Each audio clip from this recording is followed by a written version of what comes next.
Good evening বন্ধুরা, সামনেই constable পরীক্ষা। তাই আজ আমি নিয়ে চলে এসেছি মক টেস্টে 60+ স্কোর করা সহজ 3টি উপায় নিয়ে।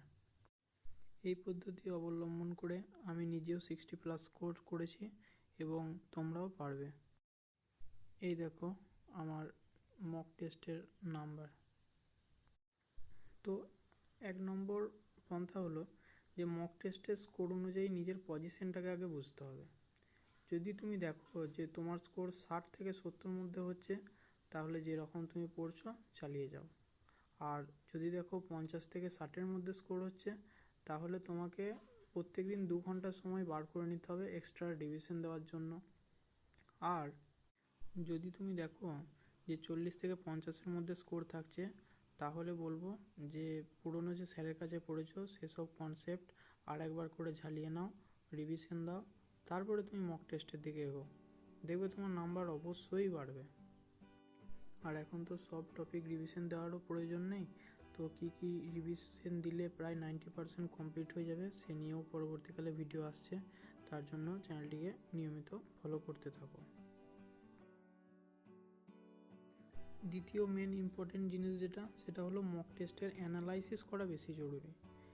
1 নম্বর হচ্ছে নাম্বার অফ কোশ্চেন কতগুলো তুমি অ্যাটেম্প করলে সেদিকে একবার লক্ষ্য রাখতে হবে। 2 নম্বর হচ্ছে রং অ্যান্সার কতগুলো হলো সেটার দিকে নজর দিতে হবে। এবং 3 নম্বর যেটা হচ্ছে তুমি দেখো মক টেস্ট দিয়ে যে কোন চ্যাপ্টারটা বা কোন কনসেপ্টের উপর বেশি পরিমাণে কোশ্চেন আসছে, সেই টাইপেরই কোশ্চেন তুমি বিভিন্ন বই থেকে প্র্যাকটিস করতে থাকো। দেখো যখন 2বার 3বার করবে না, তখন আর মক টেস্টে সেগুলো আটকাবে না এবং খুব কম সময়ের মধ্যে সেগুলো সলভ হয়ে যাবে। আর 3 নম্বর যেটা সব থেকে ভাইটাল হলো মক টেস্ট দেওয়ার নিয়ম। ওরা অনেকে জানিই না কীভাবে মক টেস্ট দিতে হয়।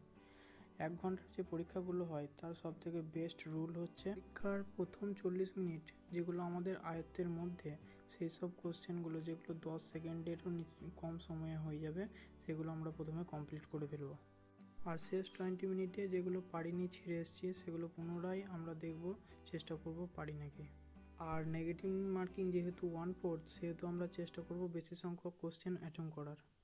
যাই হোক, শেষ মুহূর্তে এসে ম্যাথ, রিজনিং, জিকেতে আমরা কোন কোন টপিক কম সময়ের মধ্যে করলে বেশি নাম্বার করতে পারবো তা নিয়ে একটা স্ট্র্যাটেজি ভিডিও আসতে চলেছে।